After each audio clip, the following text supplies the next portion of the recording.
Bismillah, assalamualaikum, bro. Anda lihat nih di postingan di grup nih, eh, pandangan Ustadz Adi Hidayat dan Ustadz Khalid Basalamah terkait dengan zakat fitrah. Apa yang disampaikan beliau sebenarnya itu, masya Allah, itu eh, fundamental ya sifatnya. Jadi sifatnya sangat prinsipil dan itu merupakan dasar daripada hukum tentang zakat fitrah. Hadis atau landasan hukum yang digunakan oleh ulama-ulama yang mengatakan seharusnya tidak boleh dikonversi ke uang, itu adalah hadis yang disampaikan oleh sebagian ulama-ulama hadis dalam kitab-kitab mereka seperti Abu Daud, kemudian Ibnu Majah dan Imam Al-Baihaqi dalam sunan beliau. Sebuah hadis yang diriwayatkan oleh Abdullah ibnu Abbas radhiyallahu taala anhu yang mengatakan bahwa Sayyidina Rasulullah SAW bersabda, zakatul fitrah tuhratul lis-shaim minal lagwi wal nafas, bahwa zakat fitrah itu merupakan salah satu tools pembersih bagi orang yang berpuasa, yang telah melakukan puasa. Kemudian zakat fitrah itu tujuannya adalah, yang pertama, yang paling esensi, tujuannya adalah membersihkan dari al-lag war rafas, yang hal-hal yang sifatnya sia-sia, yang sifatnya sia-sia dari puasa itu dibersihkan semua. Kita banyak merupakan kesalahan-kesalahan yang ketika kita berpuasa.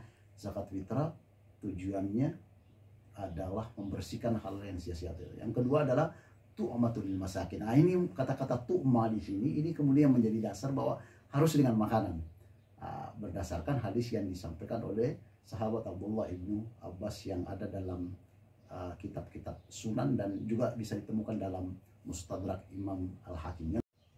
Tapi hadis ini menjadi dasar ya, tapi tidak boleh dipungkiri bahwa di situ ada beberapa hadis lain yang menjadi versi lain daripada tu'ma itu, makanan itu. Misalkan Sayyidina Abdullah ibnu Umar, semoga Allah meridai keduanya, menyampaikan dari Sayyidina Rasulullah SAW yang mengatakan bahwa agnuhum fi hadzal yaum, buat mereka kaya, buat mereka gembira, buat mereka senang pada hari ini. Nah, maksudnya pada hari Idul Fitri. Hadis yang diriwayatkan oleh Daraqutni. Dan artinya tidak serta-merta harus tu'mah, tapi harus ada versi lain daripada hadis yang disampaikan oleh Abdullah ibnu Abbas dan Sayyidina Abdullah ibnu Umar. Kedua hadis ini tidak saling bertentangan ya, akan tetapi saling melengkapi ya, dalam artian bahwa ketika misalkan ada sahabat, ada salafun saleh yang mengeluarkan zakat fitrah dalam bentuk selain gandum, selain bahan pokok misalkan, itu sah-sah saja.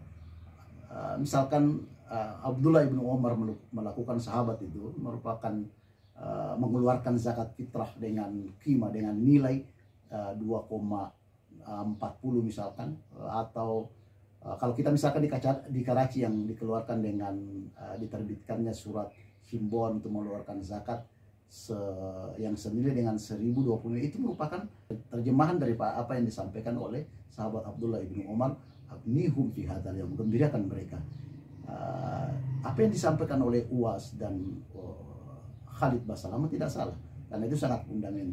Hanya saja dalam melakukan istimbatul hukm, pengambilan suatu status hukum, itu ada variabel lain yang harus kita perhatikan. Misalkan di Karachi ini kita sedikit jumlahnya, dan ada variabel lain yang untuk mengkonversi.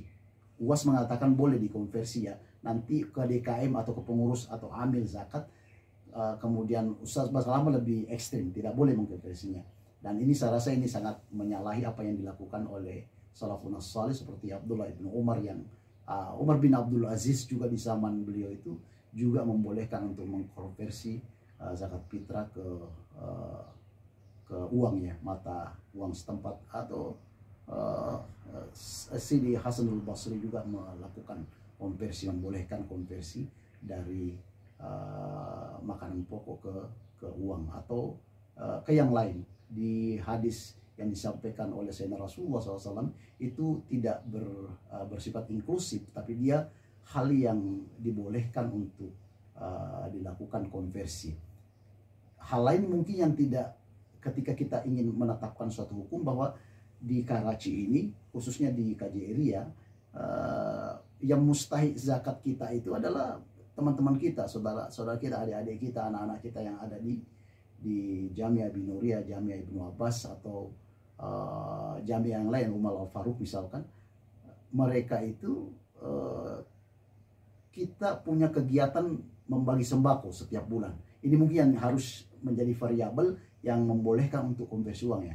Karena di donasi itu, pembagian sembako setiap bulannya itu sudah ada berasnya, udah ada makanan pokoknya yang bisa dikonsumsi oleh teman-teman. Unsur ini kemudian bisa menjadi satu ilat, suatu hal yang bisa merubah status hukum, karena ada variabel-variabel lain yang bisa menjadikan hukum itu lebih kuat dengan berdasar apa yang disampaikan oleh Abdullah bin Umar yang terkait agnihum fi hadzal yaum, gembirakan mereka, kayakan mereka pada hari ini, atau apa yang dilakukan oleh sahabat Abdullah bin Umar, apa yang dilakukan oleh Umar bin Abdul Aziz, khalifah bukan sahabat ya, khalifah Sayyidina Rasulullah SAW, Umar bin Abdul Aziz, apa yang dilakukan, yang dibolehkan oleh Hasanul Basri.